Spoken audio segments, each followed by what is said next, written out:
মনে হচ্ছে যেন আমাদের বিরুদ্ধে একটা সিদ্ধান্ত নিতে যাচ্ছেন, কিন্তু আমাদের কাছে ভুল প্রমাণিত হলেও সামান্য কয়েকটি দিনের আবর্তনে বিবর্তনে দেখা যায় আমাদের আমিরই সবসময় সঠিক ছিলেন।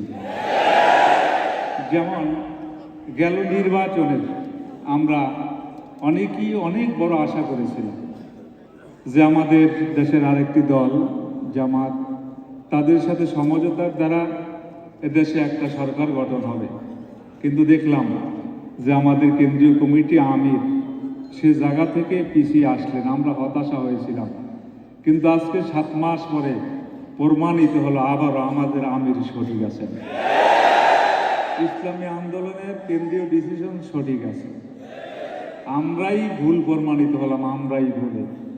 এই জন্য আমি আপনাদের উদাত্ত আহ্বান জানাবো, একটা দেশে অভ্যুত্থান ঘটাতে হলে একজন যোগ্য নেতার দরকার, যোগ্য নেতৃত্বের দরকার।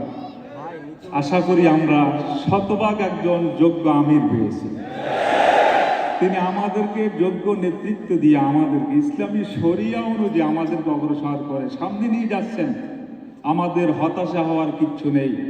এই জন্য আমি বলবো, ইসলামী আন্দোলনের নেতা কর্মীরা কোনোদিন হতাশ হতে পারে না, ঝিমিয়ে পড়তে পারে না, ঘুমিয়ে পড়তে পারে না।